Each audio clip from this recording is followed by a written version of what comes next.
Actually different in a state like WA in particular? Look, I just want to respond a little bit to that, because I certainly think there is this incredible issue of a huge employment issue. But one of the problems we've got is the mobility of workforce these days. What's actually happening, as I said, back in 1975, the average day of a worker in the mining industry in the Pilbara was 27 days. By the 1980s, we were up to 2 years.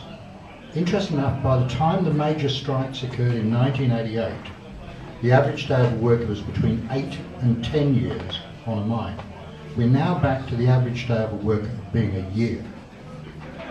If you're working in the goldfields, you're aiming to get into the Pilbara. If you're working over east, you're aiming to get into the goldfields. And then once you're in the Pilbara and you've earned your 200,000 a year, you go to Europe for a year and piss it all against the wall.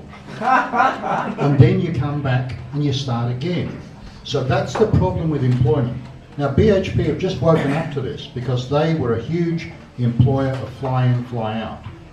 And it costs them around about 200,000 to skill up a worker to work in their mine. By the time they've done all the training, by the time they've given all the clothing and everything else they need to do. And so they were saying, well, what's now going wrong? We're just putting this money into workers and they're going.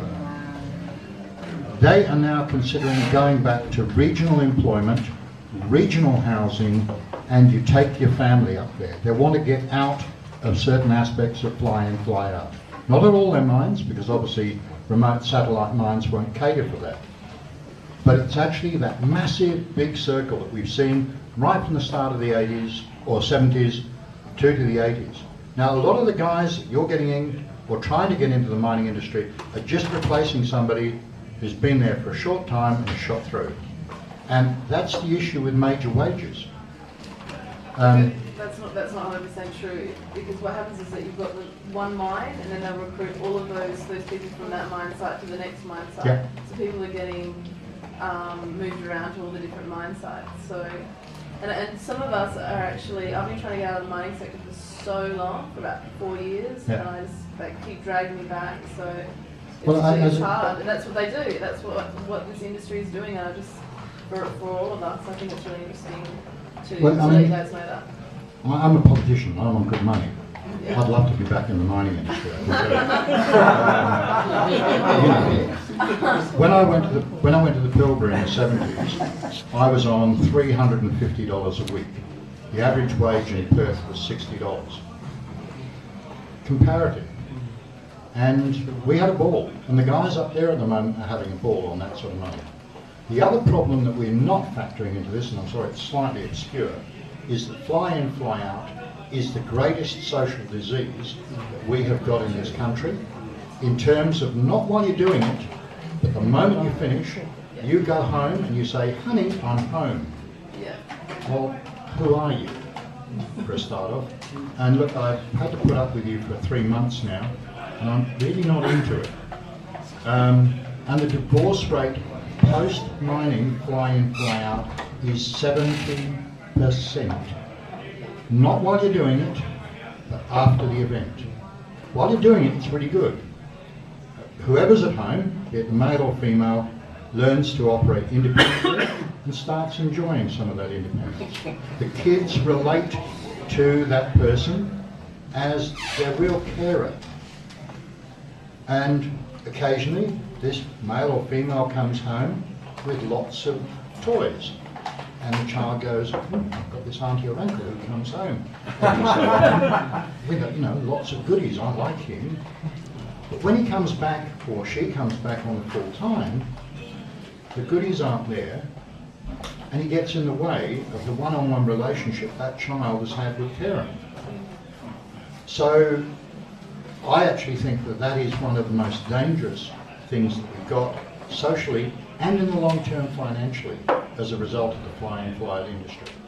I've been battling FIFO for years, and interesting enough, many years ago, different hat, as a member of the Mining Union Association in the 80s on behalf of Keating, I went into the unions and told them they had to support fringe benefits tax. And it was fringe benefits tax that unfortunately started FIFO. And it's been a massive problem ever since. Brian, I cut you off before. Very interesting discussion.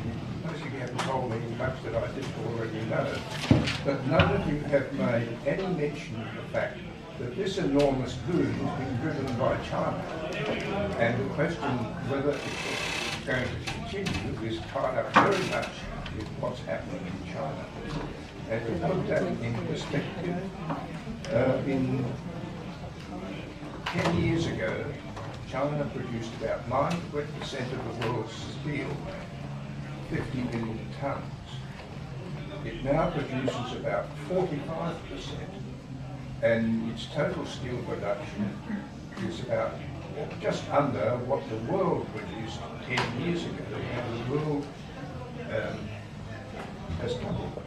Now it's a question that practically all that increase in steel production has gone and been consumed in China. And one of the reasons for this is somewhere between 15 and 20 million people a year are moving from rural areas with a farming frugality to cities. To put that in perspective, it's a population of 35 weeks. And look, that is starting to run out because there's not enough people to move. Over 50% of the Chinese population now lives in cities. And a large amount of that increased steel production has gone to building those cities. And then the Chinese government is now, both for social unrest reasons and because of the inability to continue this process, is starting to have a shift of focus from production to consumption. And I think it's safe to say that the current boom in Chinese production of steel and with it the consumption of coking coal and iron ore is probably at its peak now and is going to start flattening out. I don't think BHP Billiton and Rio Tinto and that really understand this. Look, I think that there's a hint. We're calling it a boom. There's something that comes after booms. Not just a boom here. But there's something that comes after booms. And Australians, like most people in Western societies, have a short attention span, a short version of history, and an incredible optimism when riding the upside of a boom. So, no, I don't think China's demand for steel will continue on the trajectory it's on. But let's not forget that we're talking about, we're just talking about fly in, fly out. When it comes to steel, China does ship in, ship out. Right? We actually send coal and iron ore to China to make steel, which we import from them. I mean, that's a pretty weird economic process. And a lot of China's growth in demand comes from two things. One, the increasing incomes of a very large number of very poor people. And two, that countries like Australia have sort of contracted out manufacturing to China for many, many years. And those two things are sitting on top of each other right now. So, no, that part of the boom won't continue. But look, when the enormous new volume of coal and iron ore comes on, the price will fall. There's one thing I'll guarantee you as economists, but there's only one thing I'll make predictions about, and that is if you double or treble the supply, the price will fall. The incredible undue haste of this mining boom is mining companies effectively fighting with each other to be there before the boom busts. Because 5 or 10 years of that action is 5 or 10 of the sweetest years you'll ever get. So the boom will end, if only because of the massive construction we're pouring into it. And here's the one, can we remember, go back to Saudi Arabia.